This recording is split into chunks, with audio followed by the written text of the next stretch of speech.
مرحبا للكل، شلونكم؟ شلون الصحة؟ إن شاء الله تمام. رجعت لكم فيديو جديد، أتمنى فيديو اليوم يكون عند حسن ظنكم ورضاكم. وأتمنى بداية الفيديو لا تنسونا باللايك والاشتراك وتفعيل جرس الإشعارات حتى يوصلكم كل شي جديد. حبيت أصور وياكم اليوم مقتطفات من الروتين الصباحي وبعض المشتريات. أتمنى تقضون وقت ممتع وياي. حبيت أشوفكم كل يوم الصبح. الرياضة اليومية مالتي هي المشي على هاي التلة. الصعود بها كلش قوي، يعني هي ارتفاعات كلش قوية بيها، وهاي التلة تمر بنص الغابة. وهذا دائما الطريق يكون فارغ أو عدد قليل من الناس يمشون بيه. فأني فترة الشتاء لأن الدنيا ظلمة وهذا فما أقدر أمشي بيه، فمن تبدي فترة الربيع أو الخريف دائما أمشي بيه رياضتي، ودائما كنت أصعد للقلعة. بس هسه يعني ما أقدر أصعد لأن كان عندي مواعيد هواية. إن شاء الله على أجواء الصيفية، فترة الصيفية إن شاء الله أصعد بيها، لأن الرياضة كلش كلش حلوة ومفيدة. الصراحة كلش ريحتني وكلش يعني حتى قمت ما أعاني منها من أي شي. كان عندي دائما الصداع المزمن، كانت عندي أمراض هواية، الظهر، المعدة وهاي. بس المشي خلاها نتخلص من كل هذا، وأريد يعني كل وحدة إنه تحاول تمشي كل يومية، أو حتى إذا مسافة صغيرة مثلا نص ساعة كلش كافي. هذا يعوضها على كل الأدوية وكل الأطباء. هنا أشوفكم النبتة مالتي يسمونها القفص الصدري. صراحة كلش تألمت عليها، ما أعرف فجأة وصارت بها هيجي هاي الأشياء. يعني قامت الأوراق مالتها تصير سودة أو مثل تنوكل. يعني صراحة ما أعرف شنو الموضوع، بالرغم أني أستخدم إلها فيتامينات، حتى جبت لها فيتامينات خاصة. جبت فيتامين الحديد والمغنيسيوم، هذا اللي قاعد تشوفونه قدامكم. هاي مرة واحدة بالشهر أخلي إلهن.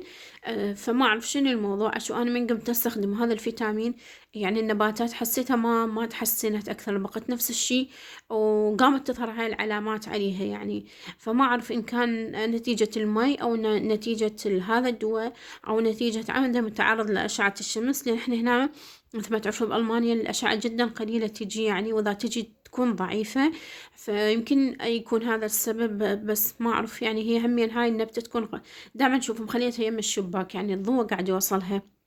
الصراحة كلش تألمت عليها، كلش أحبها، وأنا جبتها كانت صغيرونة يعني. فهسه هي من قامت تكبر وهذه يعني وشفت هاي أوراق تذبل. الصراحة زعلت عليها. فإذا واحد عنده أي معلومات عن هذا الموضوع يحاول يفيدنا يعني، لأن أنا شفت هواية ماكو أي، سويت هواي طرق إلها بس ما شفت أي نتيجة.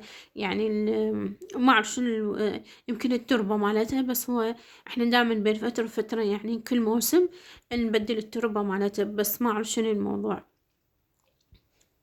هنا حبيت، بس كان عندي هذا الهيل. كنت اشتريته، بس كانت الريحة مالته مو قوية، يعني ما بي ذاك الريحة القوية.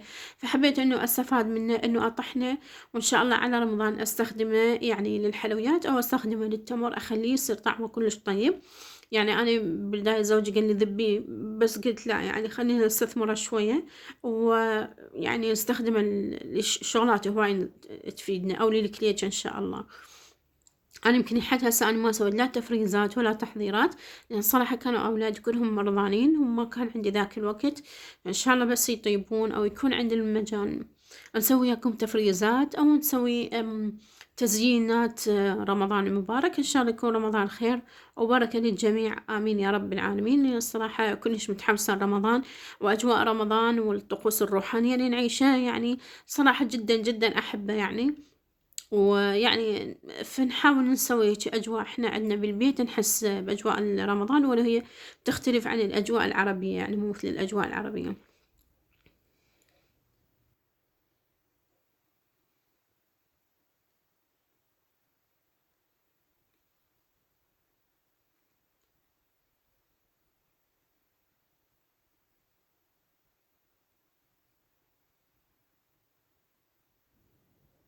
طبعا أنا همين أريد أسوي بعد ديكورات بسيطة للمطبخ مالتي، بس منتظرة طلبية مالتي من شي أن تجي حتى أبدي أسوي تغييرات للمطبخ مالتي، وأحاول أشارككم هاي التغييرات إن شاء الله. هنا كملت طحن الهيل مالتي وكتبت عليه.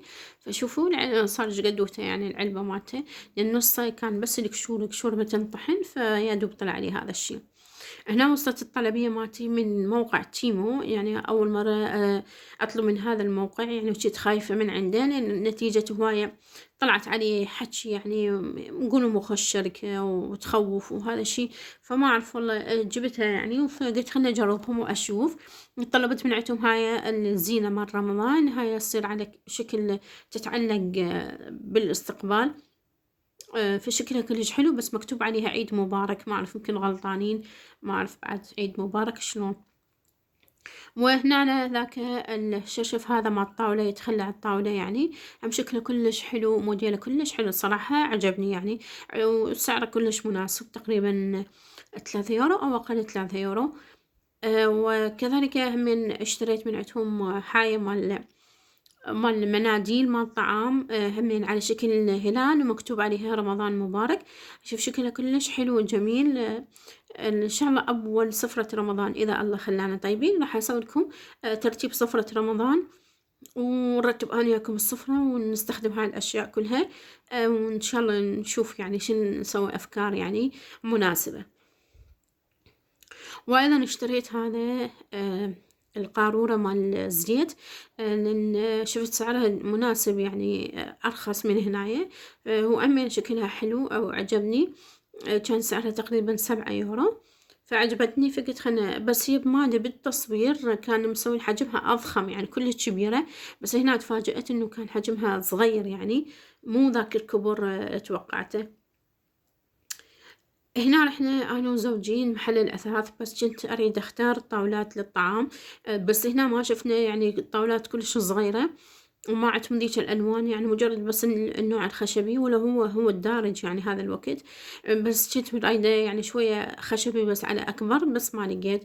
وكذلك هذا يعني هم عندهم هذا المحل هو ماركات عالمية، عندهم هاي أنواع النبخات، عندهم النبخات الطبية، فكنت محتاجة مخاد لأن صراحة النبخات مالتنا كلش تعبت، فحبيت إنه أشتري، بس شفت الأسعار مالتهم كلش غالية، يعني الأسعار من 50 يورو إلى 150 يورو المخدة الوحدة، يعني مو الزوج، المخدة الوحدة. وحتى عندهم يعني مخاد طبية، وحتى عندهم هاي مخاد بالتدفئة، يعني حرارة بيها، يعني واحد عنده آلام الرقبة أو هاي كلش راح تساعده. هنا بعد ما خلصنا من المحل رحنا محل ثاني واشتريت هاي المراية، شوفوا شكلها كلش حلو، حبيت انه بس اسويها هيجي ديكور بسيط، ان شاء الله بس اريد اسوي هاي غرفة الاستقبال انه غير اللون الابيض، بس لحد هسه انه مترددة يا لون اسويه، حتى هو يكون دارج ما يروح موديله، احتمال فانيلا لاتيه او شوف شنو، يعني اسوي، لان اللون الابيض صراحة تعبني، ولا هو يعطي مساحة للمكان، بس ممل، أريد أدخل بعد لون ثاني وياه، وأسوي بعد هم ديكورات هواي والله، بس شنو مثل ما قلت لكم يعني شوي دا يصير علي ضغوطات، دراسة، شهادة السواقة، وندور على شغل، ويعني هواي أشياء مواعيد كلش هواية، فواحد ما جاي يلقى الوقت المناسب، والأطفال دائما مرضانين، فإن شاء الله بس أفرغ يا ربي نحاول نسوي لكم هذه الأشياء. بس أنا شنو لأن أنا دا أشوف التفاعل ضعيف على الفيديوهات، في مرات ما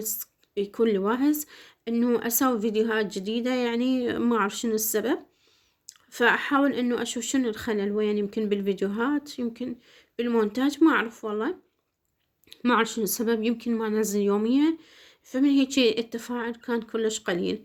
فأتمنى إن شاء الله إنه الأيام الجاية إنه أتحسن وأحسن نوعية الفيديوهات، إن شاء الله يعني الأمور ترجع مثل قبل يعني. بس مرات مثل ما قلت لكم واحد صاحب القناة دائما يصير عنده إحباط من يشوف التفاعل كلش ضعيف، شوية يحس بالملل والتعب بدون فائدة، ويشوف التفاعل ضعيف يصير عنده إحباط، بس بعدين لا، يظل يكمل، بعدين هو لازم واحد يظل يستمر ويكمل، وهي الله كريم، واحد على قدر المشقة تأتي العزائم مثل ما نقول، وإن شاء الله الله ما يضيع تعبنا، ولا كل وحدة صاحبة قناة ما يضيع تعبها. هنا بس حبيت أسوي الابني راد اشتهى المحشي، وكذلك الزوجة، فحبيت إنه أسوي هيجي، أنا الحمد لله إنه من يكون عندي موعد أو هذا بسرعة أحاول أخلص الأكل، يعني زين عندي يعني بسرعة ما يطول عندي الأكل، فهنا كملت الأكل مالتهم، وصار هذا الشيخ محشي يعني طعمه كان كلش طيب ولذيذ. وهنا وصلنا على نهاية الفيديو. أتمنى الفيديو كان حلو ومفيد إلكم. أتمنى كنا حسن نظنكم ورضاكم. انت لا تنسونا باللايكاتكم الحلوة. إن شاء الله أشوفكم على الفيديو الجاي. مع ألف ألف سلامة. باي.